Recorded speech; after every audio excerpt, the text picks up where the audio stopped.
There is a specific scientific reason why the exact same foods you have eaten happily for 40 years suddenly start turning against you the moment you cross the threshold of 60.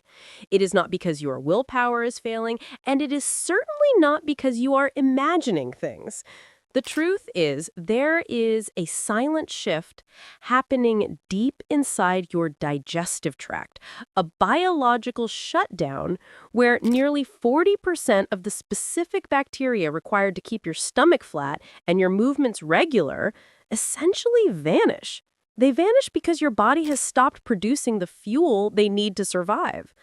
But here's the incredible news. You can bring them back. You can reverse this loss. And the secret to doing it isn't found in an expensive supplement bottle, but potentially in a simple potato that you cooked yesterday and forgot in the fridge. Hello, and a warm welcome to you.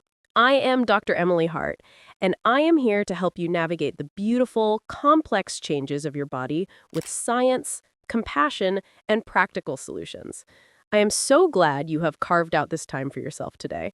Before we dive into the fascinating science of your gut, I would love for you to take a brief moment and tell me in the comments, where are you watching from today? I absolutely love scrolling through and seeing where our community of strong, curious women is coming together from all corners of the world. And if you haven't already, please do click that subscribe button so we can keep learning and growing together. Now, let us have an honest conversation about what I call the silent shift.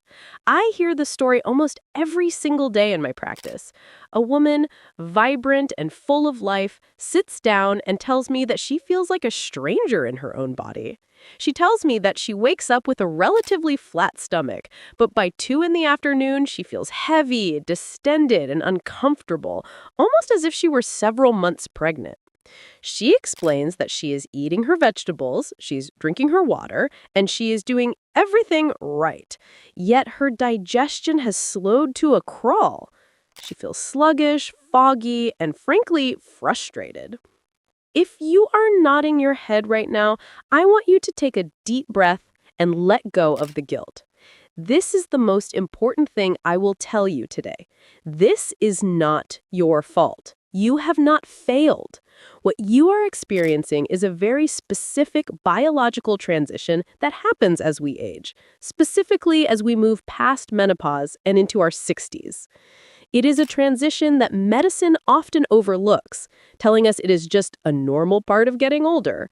But while it is common, it is not something you simply have to endure.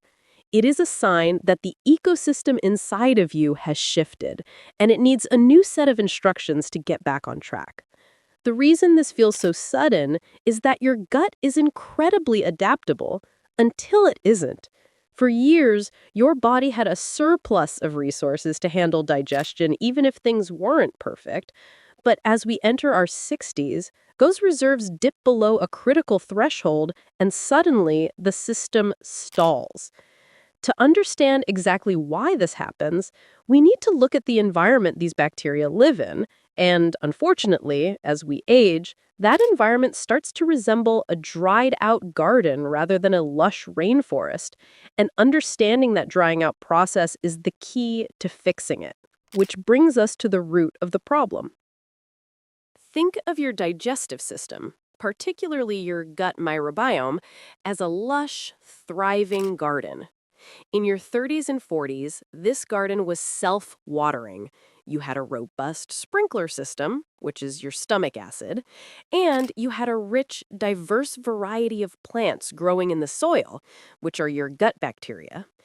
When you ate food, the sprinkler system would break it down efficiently, and the diverse plants would absorb the nutrients, leaving the soil healthy and clean. However, as we age, 2 major things happen to this garden. First, the water pressure in the sprinkler system drops. This is a condition known as hypochlorhydria, or low stomach acid. It is incredibly common in women over 60. When you don't have enough acid, food doesn't break down completely in the stomach. Instead of a smooth, liquid nutrient mix entering your intestines, you get larger, undigested chunks of food. Imagine trying to water a delicate flower bed with a fire hose versus a gentle mist. Now imagine the opposite, trying to wash away heavy debris with just a trickle of water. That is what is happening. That undigested food sits in your stomach longer, fermenting and creating gas, which causes that uncomfortable bloating right under your ribs. The second change is the loss of diversity. In a young gut, you might have thousands of different species of bacteria, all working in harmony.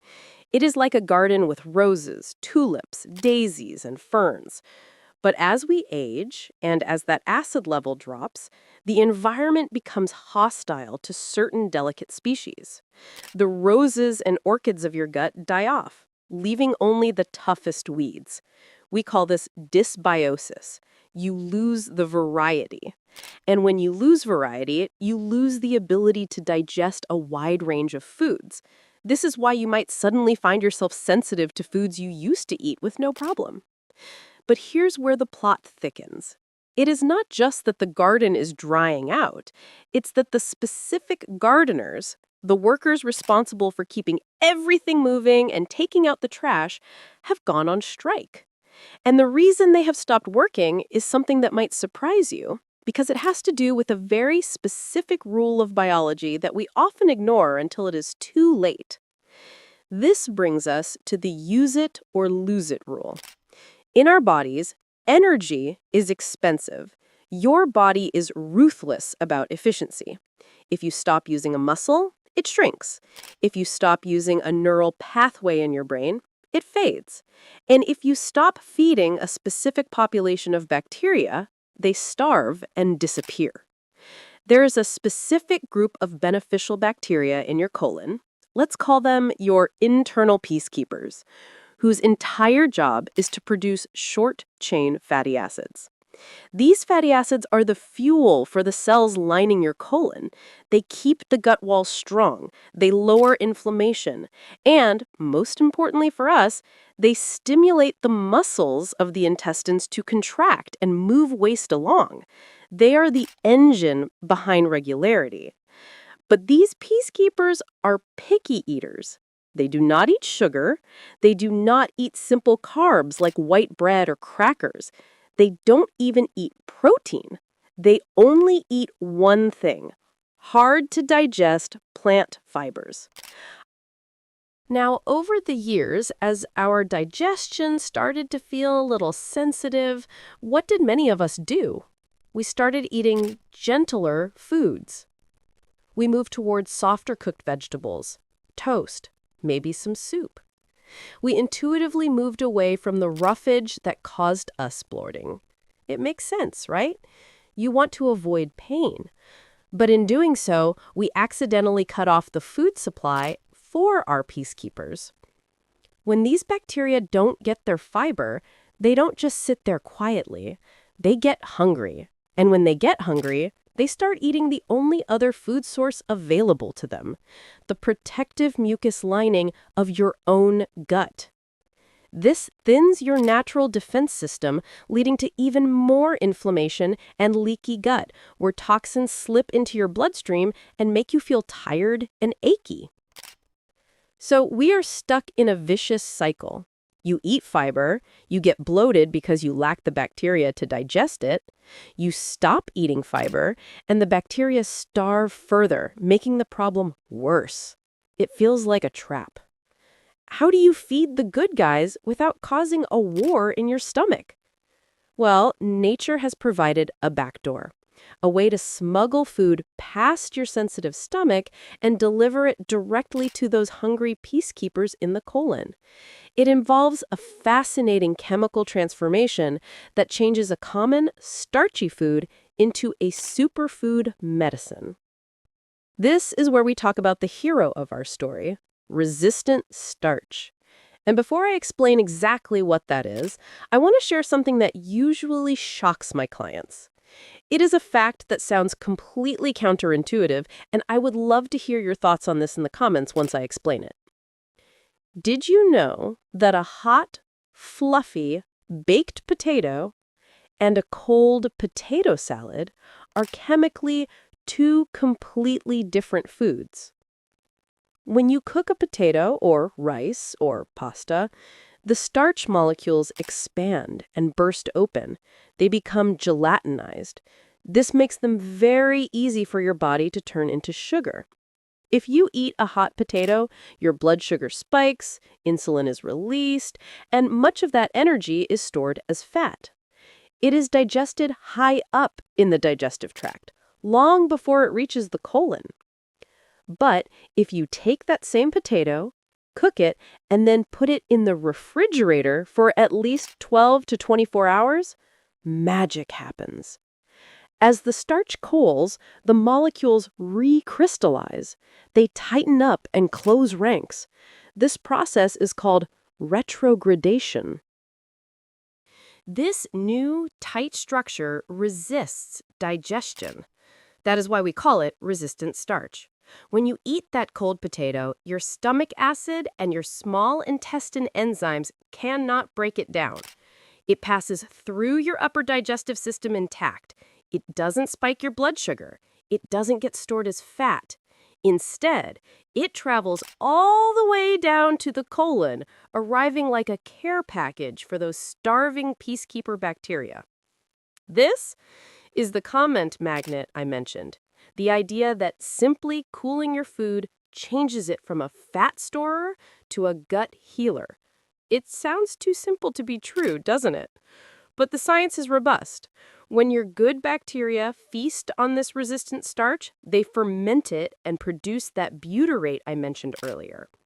Butyrate heals the gut lining, reduces gas over time, and gets your bowels moving again. It effectively wakes up the workers who are on strike. And the best part? You can gently reheat the food. Once the resistant starch crystals have formed during the cooling process, they remain largely intact, even if you warm the potato up again. Just don't boil it to death. A gentle reheat allows you to have a warm meal that still acts as medicine. So while that simple change can make a world of difference, there is a surprising reason why our bodies react this way. And more importantly, how we can practically implement this without spending all day in the kitchen. You might be wondering which foods work best and how to eat them so you don't get a tummy ache. That is exactly what we are going to explore next in our kitchen pharmacy. Welcome to the kitchen pharmacy. I want to give you 3 specific, manageable swaps you can make starting this week to reintroduce resistant starch and rebuild your gut diversity.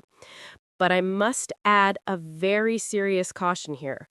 Go slow. Remember our garden analogy? If the soil is bone dry and you dump a bucket of water on it, the water just runs off. You need to dampen the soil gently. If you start eating pounds of resistant starch tomorrow, you will feel bloated and gassy because your bacterial population is still low. We need to build them up gradually. The first tool in your pharmacy is the leftover lowdown. We already talked about potatoes, but this works beautifully with oats as well. Traditional hot oatmeal is great, but overnight oats are a powerhouse of resistant starch. By soaking a rolled oats in almond milk or yogurt overnight in the fridge, you create that resistant structure. If you miss the warmth of porridge, you can gently warm them on the stove the next morning, but the soaking phase is key. Start with just a 1/4 cup of oats a few times a week. The second tool is the green banana. I know, yellow bananas are sweeter, but as a banana ripens, its starch turns to sugar. A green, slightly unripe banana is almost entirely resistant starch. Now, eating a chalky green banana isn't very pleasant, so here is the trick. Peel them, chop them into chunks, and freeze them. Then toss a few chunks into a smoothie. You won't taste the bitterness, but you will get a massive dose of bacterial fuel. You can also buy green banana flour and add a single teaspoon to your morning yogurt or smoothie. It is a tasteless, easy way to dose your gut. The third tool is simply cooking your grains in advance. If you like rice or pasta, make a batch on Sunday. cool it in the fridge. During the week, use that rice for stir fries or reheat the pasta with some sauce. That simple act of meal prepping isn't just saving you time, it is lowering the calorie count of the food and turning it into a probiotic fertilizer. I want you to try incorporating just one serving of these cooled and resistant foods every other day for the first week. Listen to your body. You might notice a little rumbling. That is actually a good sign. It means the bacteria are waking up and having a feast. It is the sound of your garden coming back to life. But simply eating the right potato isn't the whole picture. Food is the fuel, but the rhythm of your life is the engine. As we move toward the conclusion of our time together, I want to talk about how all of this fits into a roadmap for your comfort and vitality, because reclaiming your digestion is about more than just what is on your fork. It is about reclaiming your confidence. Reclaiming your rhythm is about understanding that your body after 60 is not broken. It is simply asking for a different kind of care. It is asking for patience, and it is asking for the right materials to repair itself. When you start introducing resistant starch, you are doing something profound. You are signaling to your body that it is safe to function again. You are rebuilding the mucus barrier that protects you from inflammation. You are naturally lowering your blood sugar response. And most importantly, you are resolving that sluggish, heavy feeling that drags down your energy levels. Imagine waking up 3 weeks from now. You get out of bed and your stomach feels settled. You have your breakfast, maybe those gently warmed overnight oats, and you feel satisfied, not stuffed. By the afternoon, instead of looking for loose pants to accommodate the bloating, you still feel light. You have energy to go for a walk, to play with your grandchildren, to work in your real garden. That brain fog has lifted because your gut isn't leaking toxins into your system anymore. This is not a fantasy. This is the biological reward for working with your physiology rather than fighting against it. It is never too late to retrain your gut. Your microbiome changes rapidly. Within days of changing your diet, the bacterial populations begin to shift. You have the power to curate a beautiful, diverse inner garden, starting with your very next meal. So, here is your simple first step for today. I want you to go to your kitchen, cook a batch of potatoes or rice, and put them in the fridge. That's it. Just let them sit there and transform. Tomorrow, eat them for lunch.